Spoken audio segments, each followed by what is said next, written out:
Hello class, welcome to chapter 13, Sales Performance or Evaluating Sales Performance.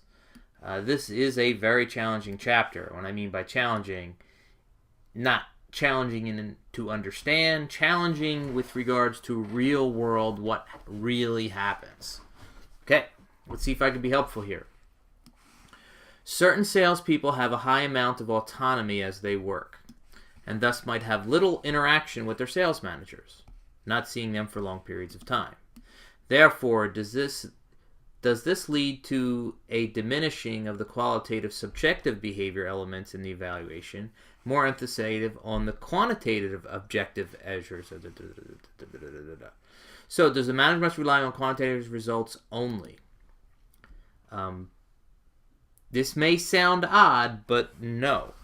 If we look at page 451, and we are looking at the objective measures, and we are looking at, the input measures. These are the objective ones, by the way. Calls, total number of calls, total number of days worked, expenses, now that one's not that bad, non-selling activities. These may be quantitative in nature, but they rely on the salesperson probably to input the information. The salesperson does not have daily interaction with the sales manager. Chances are the salesperson is autonomous. So here we are doing quantitative things, but there probably is still some subjectivity here, because did the salesperson really work that day or not? Did the salesperson really make 10 calls that day or not?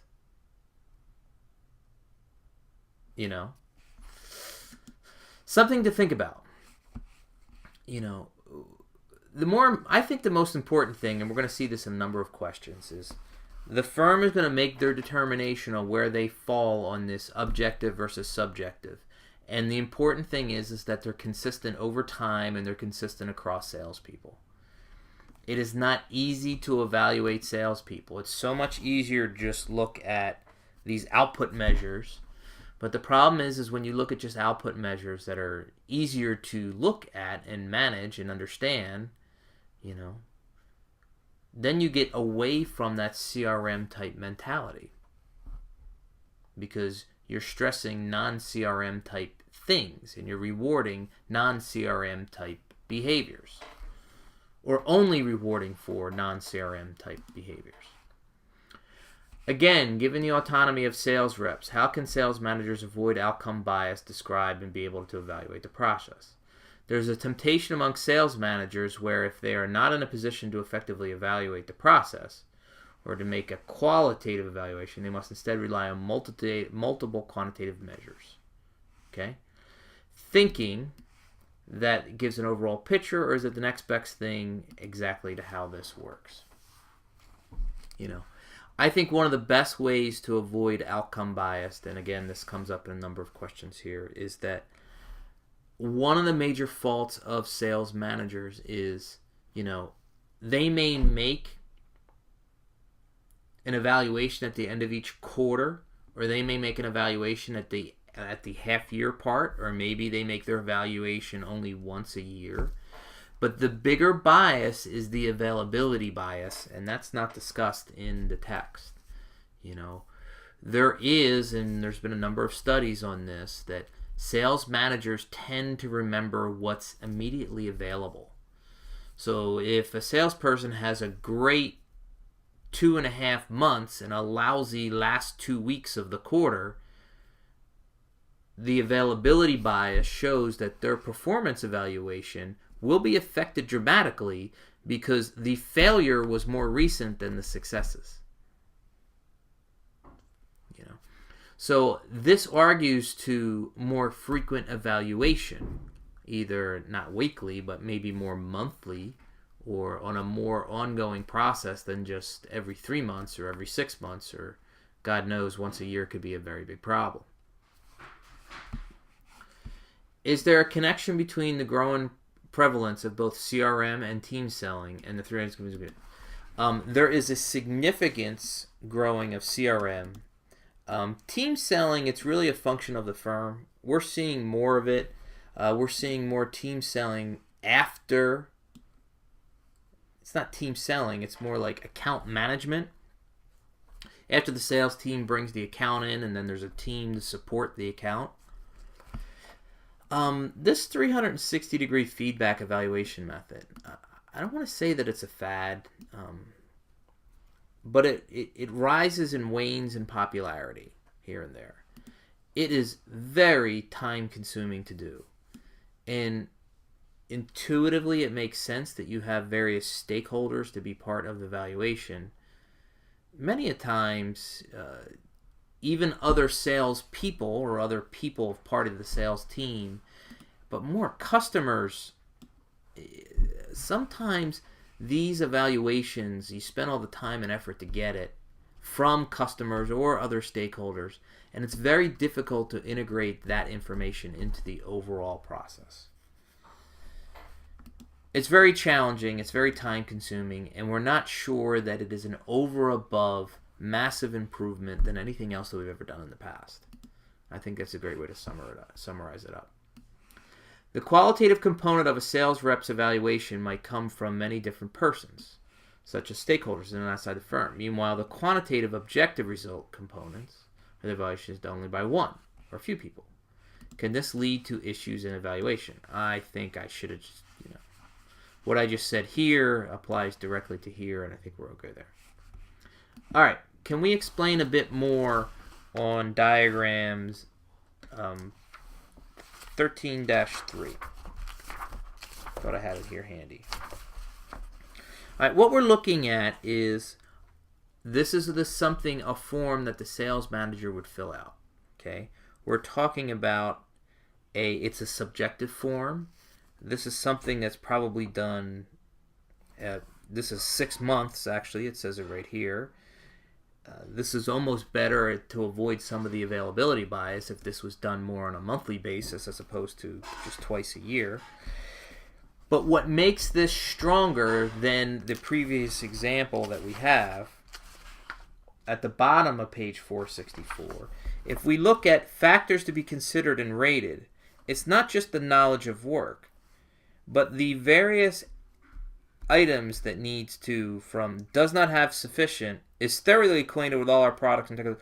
The greater detail adds the better nuance, so you can get a better feel for where I'm going to place this person and give her his or her rating. And there's also a possibility for comments. More than anything else, if we look at the end of it, there is a question 10 based on the above evaluation. There's sort of like this back-end summary.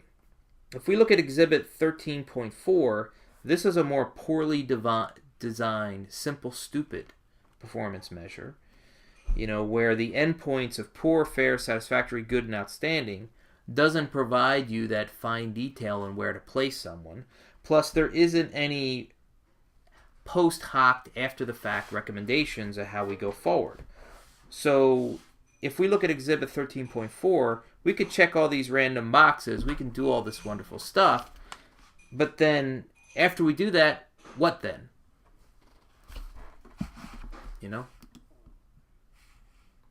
Please explain attribution theory. Okay. I actually was surprised when I went back through the chapter, and there really wasn't that much detail on attribution theory. So let's just break it down a little bit. We are talking about sales performance. Attribution is the root of the word is attribute. So where do you attribute the success or failure of a salesperson?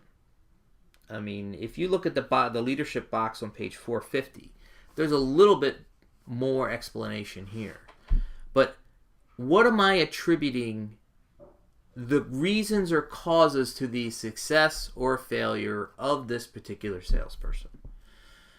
So you have a theory of attribution. Various firms might have certain things that they really care about. And these are the things that they really care about. They're consistent with over time, and that will make the attribution to why someone is successful or not successful, why someone should be promoted or not promoted, why someone should get a bonus or not get a bonus. Attribution theory. How does sales management take advantage of objective and subjective measures of performance without overcomplicating the performance evaluation? Ooh. Overcomplicating the performance evaluation. I'm going to go back to what I said earlier, and it's more about consistency. Using the same objective and subjective measures is more important than worrying about which subjective and objective measures, in my personal opinion. Evaluating performance is a very difficult thing. It really is. This is only one chapter, but I have a buddy of mine who's teaching that I went through my doctoral program with, and this is all he studies. Only this topic, only this chapter. Some firms greatly overcomplicate the process to the point where they lose anywhere from a month or two a year just doing performance evaluation. And you have to think about the time put in versus the output. If I spend a week in having a more simplistic performance evaluation tool, am I going to come up with roughly the same results if I spent a month? And therefore lose 3 additional weeks of work for that particular year.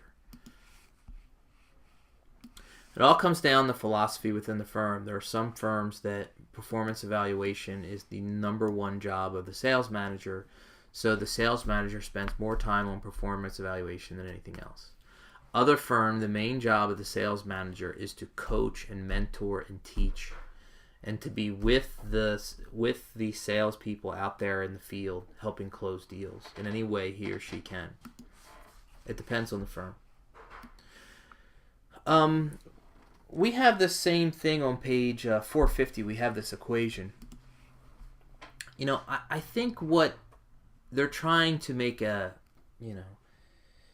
the first equation, the more effort you put in, chances are you'll get better results. But the problem is, perhaps that's a little bit too simplistic.